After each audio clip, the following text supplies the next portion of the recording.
ಇನ್ನೆರಡು ರಾತ್ರಿ ಕಳೆದು ಬೆಳಗಾದ್ರೆ ಕೆಎಎಸ್ ಪರೀಕ್ಷೆ ಬಂದೇ ಬಿಡುತ್ತೆ. ಆದರೆ ಈ ಪರೀಕ್ಷೆಯನ್ನ ಪೋಸ್ಟ್ಪೋನ್ ಮಾಡಿ ಅಂತ ನಿನ್ನೆಯಷ್ಟೇ ನೂರಾರು ಅಭ್ಯರ್ಥಿಗಳು ಶೂ ಪಾಲಿಶ್ ಮಾಡಿ ತರಕಾರಿ ಮಾರಿ ತಮ್ಮಲ್ಲಿನ ಆಕ್ರೋಶ ಹೊರಹಾಕಿದ್ರು. ಆದರೆ ಇವತ್ತು ಈ ಪ್ರತಿಭಟನೆ ಮತ್ತೊಂದು ಹಂತಕ್ಕೆ ತಲುಪಿದ್ದು ಪೊಲೀಸ್ ಠಾಣೆಯಲ್ಲಿ ವಾಗ್ವಾದ ನಡೆದುಬಿಟ್ಟಿದೆ.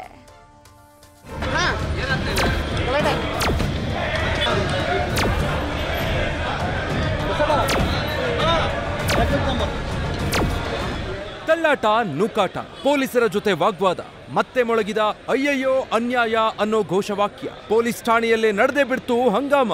ಇದು ನಿನ್ನೆ ನಡೆದ ಕೆಎಎಸ್ ಪರೀಕ್ಷೆ ಅಭ್ಯರ್ಥಿಗಳ ಪ್ರತಿಭಟನೆಯ ಮುಂದುವರೆದ ಭಾಗ.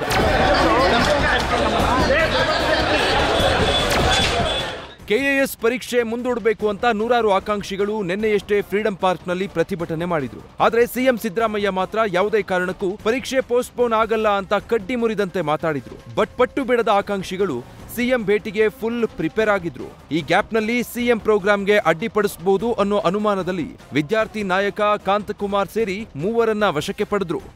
ನಮ್ಮನ್ನ ವಿಜಯನಗರ ಪೊಲೀಸ್ ಸ್ಟೇಷನ್ ಅವರು ಅರೆಸ್ಟ್ ಮಾಡಿ ಪೊಲೀಸ್ ಸ್ಟೇಷನ್ ಕರ್ಕೊಂಡ್ ಬಂದಿದ್ದಾರೆ. ದಯವಿಟ್ಟು ನಮಗೆ ನ್ಯಾಯ ಕೊಡಿಸಿ ಅಂತ ಕೇಳ್ತಾ ಇದ್ದೀವಿ.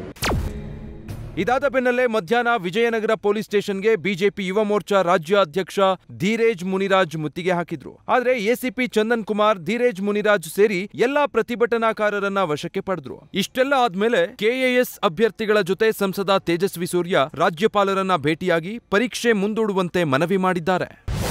ಕೇವಲ 4-5 ದಿವಸ ನೀವು ಮುಂದಕ್ಕೆ ಹಾಕಿದ್ರೆ ಒಂದು ಭಾನುವಾರದಂದು ನೀವು ಎಕ್ಸಾಮಿನೇಷನ್ ಮಾಡಬಹುದು. ಇದು ವಿದ್ಯಾರ್ಥಿಗಳ ಜೊತೆಗೆ ಹಠ ಮಾಡುವಂಥ ಒಂದು ಪ್ರಕ್ರಿಯೆ ಅಲ್ಲ. ವಿದ್ಯಾರ್ಥಿಗಳ ಈ ಹಕ್ಕು ಸಮಂಜಸವಾಗಿದೆ. ಇದಕ್ಕೆ ಕೆಪಿಎಸ್ಸಿ ಅನುವು ಮಾಡಿಕೊಟ್ರೆ ವಿದ್ಯಾರ್ಥಿಗಳ ಮನಸ್ಸನ್ನು ತಾವು ಗೆಲ್ತೀರಿ. ಈ ಮಧ್ಯೆ ಕಾಂಗ್ರೆಸ್ ವಕ್ತಾರೆ ಭವ್ಯ ನರಸಿಂಹಮೂರ್ತಿ ಪ್ರತಿಭಟನೆ ಮಾಡಿದವರ ವಿರುದ್ಧ ಕಿಡಿಕಾರಿದ್ದಾರೆ. ಯಾರ್ಯಾರು ಪ್ರೊಟೆಸ್ಟ್ ಹೋಗಿದ್ರಿ? ನಿಮ್ಮಲ್ಲೂ ಸೀರಿಯಸ್ ಸ್ಟೂಡೆಂಟ್ಸು ಇದ್ದಾರೆ, ನಿಮ್ಮಲ್ಲಿ ಏನು ಓದಿಲ್ದಿರೋರು ಇದ್ದಾರೆ. ನೀವು 1 ತಿಂಗಳಲ್ಲ, 2 ತಿಂಗಳಲ್ಲ, 1 ವರ್ಷ ಕೊಟ್ಟು ನೀವು ಓದೋರಲ್ಲ. ನಿಮ್ಮ ಸ್ವಾರ್ಥಕ್ಕೋಸ್ಕರ ಒಂದು ಸಂಘಟನೆ ಅಂತ ನಾನು ಮಾಡಿದ್ದು, ನಿಮ್ಮನ್ನೆಲ್ಲ ಒಟ್ಟುಗೂಡಿಸಿದ್ದು ನಿಮಗೆ ಒಂದು ವಾಯ್ಸ್ ಆಗಿರಲಿ, ನಿಮ್ಮ ವಿರುದ್ಧ ಆದಂತಹ ಅನ್ಯಾಯಕ್ಕೆ ಅಂತಾನೆ ಹೊರತು ಈ ಥರ ಸಿಲ್ಲು ಇಶ್ಯೂಸ್ಗೆ ಸ್ವಾರ್ಥಕ್ಕೆ ಬಳಸ್ಕೊಳ್ಳಿ ಅಂತ ಅಲ್ಲ.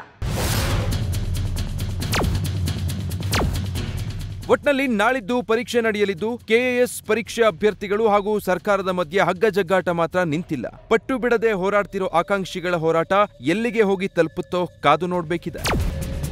Bharat Krishnappa, news first, Bengaluru.